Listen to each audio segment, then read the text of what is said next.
The world is dusty. Let me hear you say it with me. The world is dusty. My friend traveled to Turkey a few years ago to experience communities of Sufi mystics. And there she learned something that felt deeply true. She learned the world is dusty. You see, this sect of Sufis believe the heart is a mirror. This is how they think of the heart. The heart is a mirror that reflects the world back to itself. And so here you have this shiny, pristine, reflective heart. But because the world is dusty, as you go about your day, the heart mirror, well, it becomes covered over with grime, with dust. It's like a toxic bath you take each day to combat the systems of violence that rule this world. And so, this particular sect of Sufis, at least 3 times throughout their day, believe that you must clear the dust from the mirror of your heart. And the way they do this is with a special breathing meditation. Now Marin and I will demonstrate this, and you can try it at home if you're online or later on in your day, but just for safety reasons, we'll just do it, the 2 of us, and you can watch. So the way to do this is with breath. So they literally do this breathing meditation to blow the dust from your heart mirror. And so we will begin at this shoulder and the left shoulder and slowly blow the air down and across our heart. So it goes like this.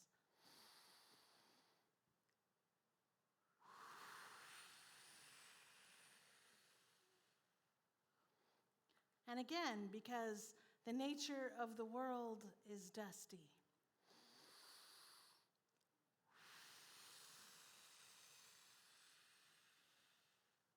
Thank you, Marin.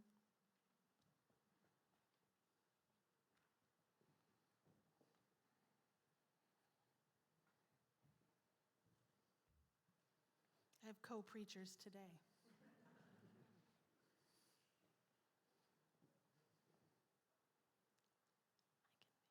I can feel all my feelings. I can feel all my feelings. In a culture of capitalism that creates a constant hunger for more things, more shopping, more having, we must tell a counter-narrative of love.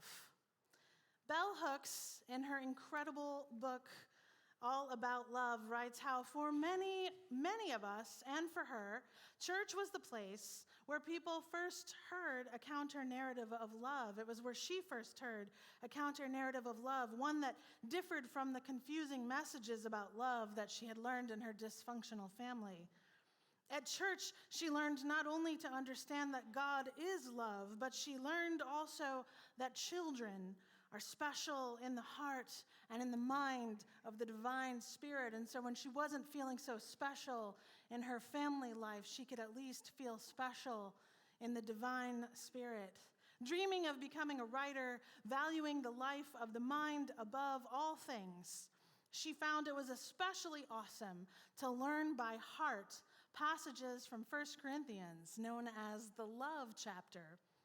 From childhood, she had often reflected on the passage that proclaimed, "If I speak with the tongues of men and of angels, but have not love, I am a noisy gong or a clanging cymbal.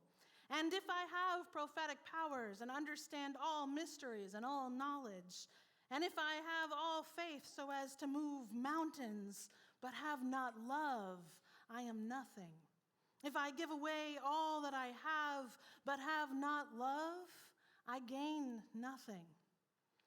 Bell Hooks writes that as she worked hard to finish her doctorate, striving to maintain a commitment to spiritual life in a world that did not value the spiritual, she returned again and again to these lessons about the primacy of love, and their wisdom kept her from hardening her heart. And if any of you have worked in academia, you might know what she was referring to.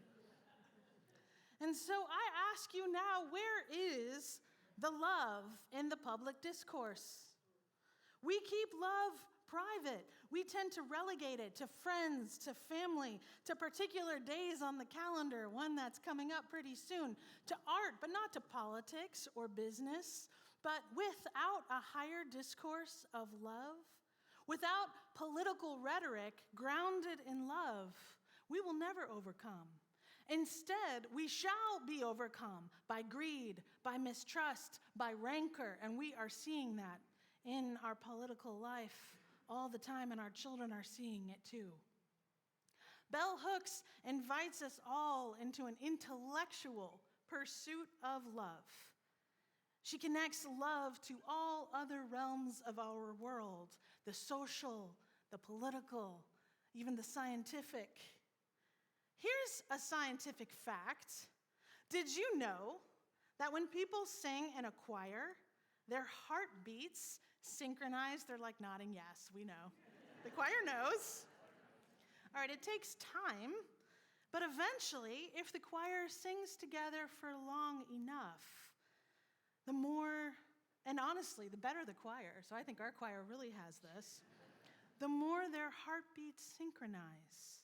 So when people say singing in the choir is a spiritual practice, perhaps what they are experiencing is a physical manifestation of synchronicity, of deep connection that literally sets the rhythms of their hearts to one another. Amen. Yes. Amen. That is incredible. You know, if someone is fully loved and feels that deeply, then all feelings become safe.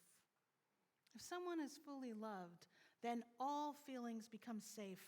Hurt, grief, anger, none of those threaten the essential connection because they reflect the world more accurately, reflect like the mirror of the heart. And so every feeling you feel becomes grounded in love. And love becomes no longer private at all, but public. I can listen to understand different points of view.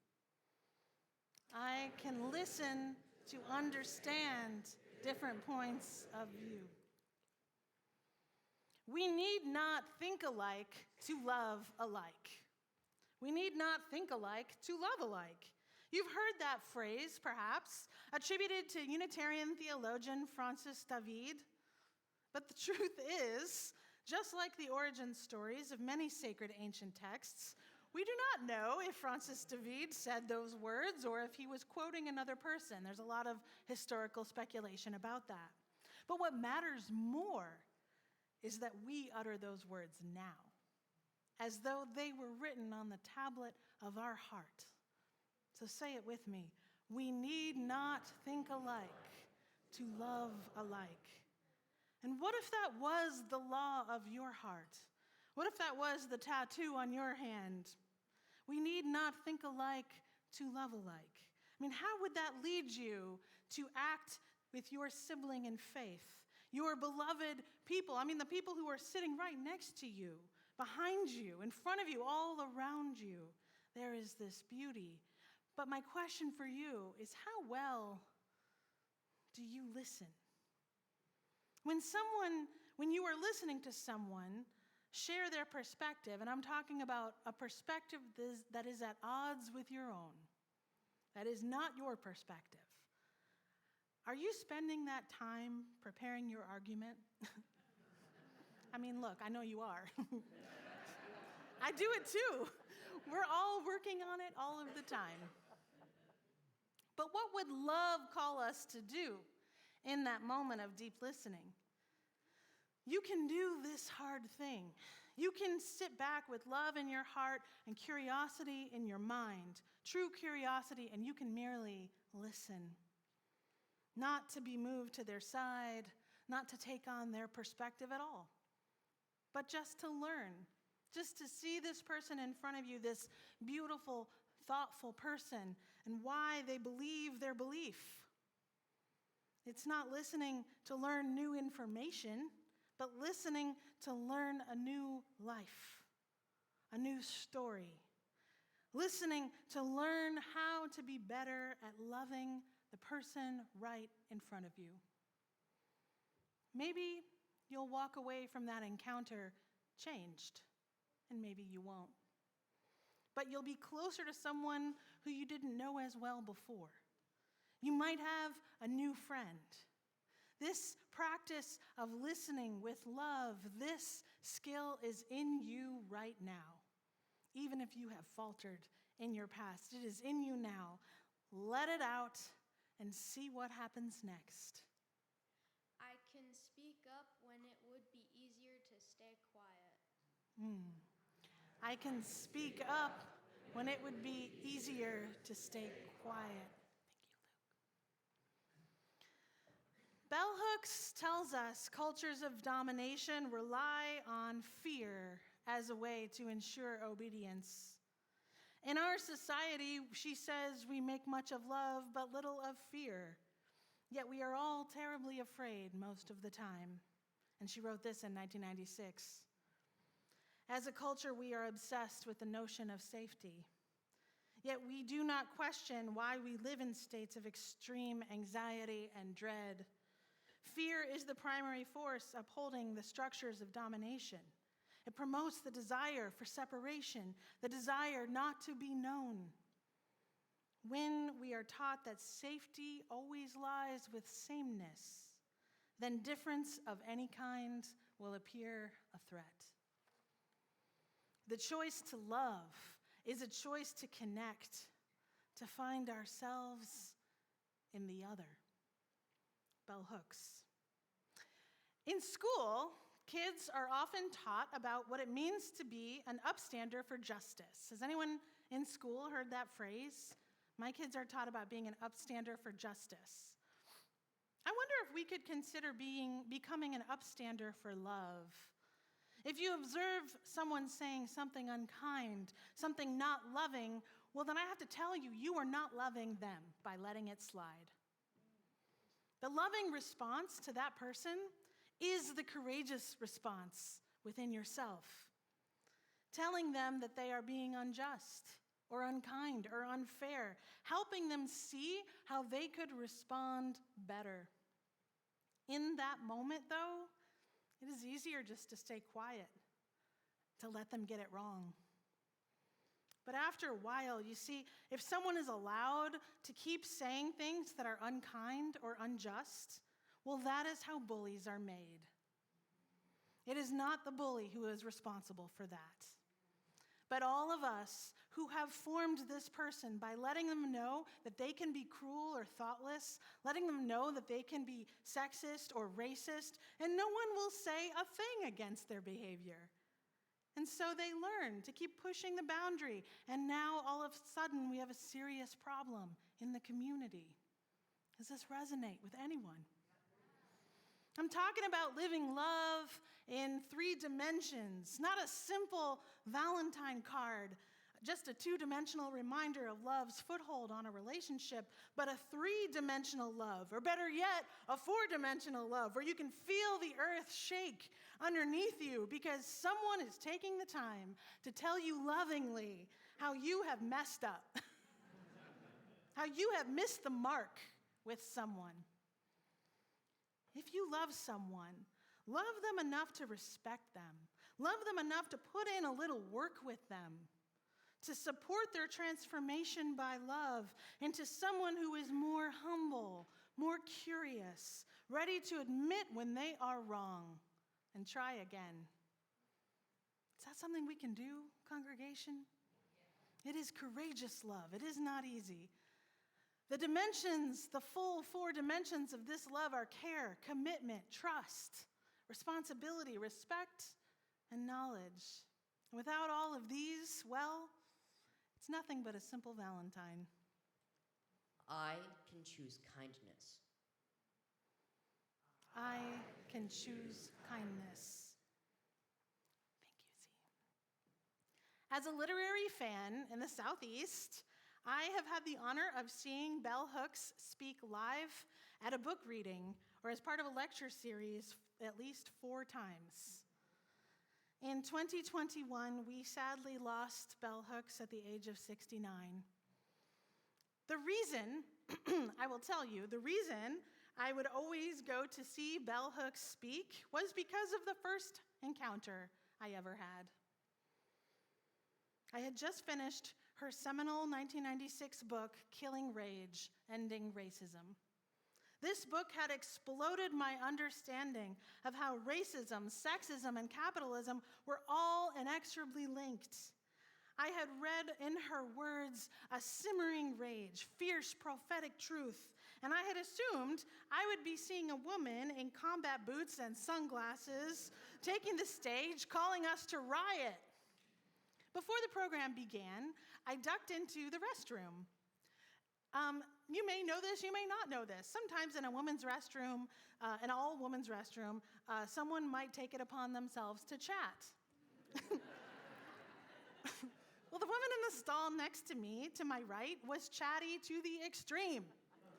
She was sharing all about her trip to the event, remarking on the weather, the traffic, and when we both exited the stalls, she didn't let up.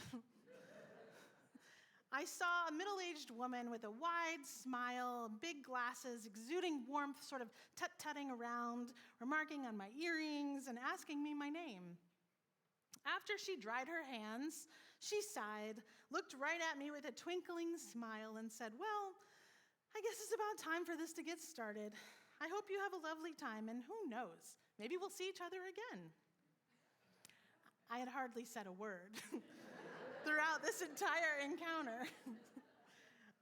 But I did feel a little brush with love, with someone so warm and so welcoming. I found my seat with some of my other radical feminist friends, and after the introduction, who did I see take the stage but that little older lady who had chatted me up in the bathroom? My jaw was on the ground. This was the person who had written, and I quote, "A vision of cultural homogeneity that seeks to deflect attention away from or even excuse the oppressive, dehumanizing impact of white supremacy on the lives of Black people by suggesting that Black people are racist too, indicates that the culture remains ignorant of what racism really is and how it works. It shows that people are in denial." Why is it so difficult for many white folks to understand that racism is oppressive, not because white folks have prejudicial feelings about Blacks, they could have such feelings and leave us alone, but because it is a system that promotes domination and subjugation? Truth, fierce truth. This was the woman who taught me so much about the linkages between racism, classism, sexism, and heteronormativity, but she was delightful. She was not angry. She was full of lightness. She had a smile for everyone. She had energy to be curious about me in the bathroom right before her lecture about killing rage, which is death by 1,000 cuts that she said so many Black people experience just trying to thrive in a white-dominated culture. But in her daily interactions with the person directly in her midst, bell hooks was not simmering. Through it all, she was in love with people. She was in love with the world. She was a force for kindness. Fierce love, yes. Truth-telling, yes. This world is dusty. This world can leave a grime on your heart. It can make you bitter. The many-tentacled beast of oppressions can threaten your well-being, your sense of peace. And I know for kids, even when you were at school sometimes and the work, it just never ends, and maybe you long to run out into the playground and just keep running. Amen? Anyone?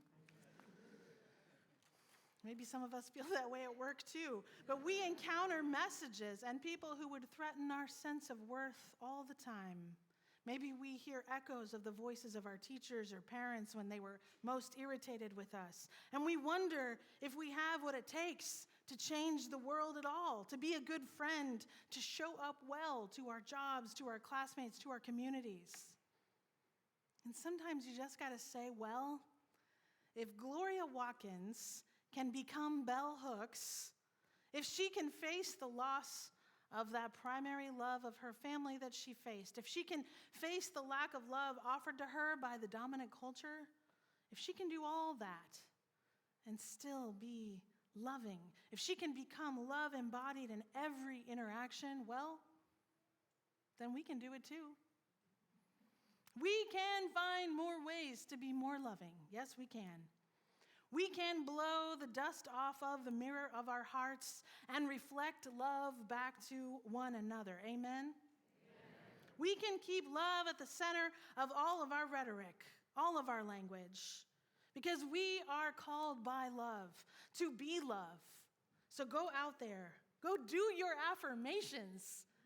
Do your affirmations and be a force for love. It is what the world needs now. Amen. Amen.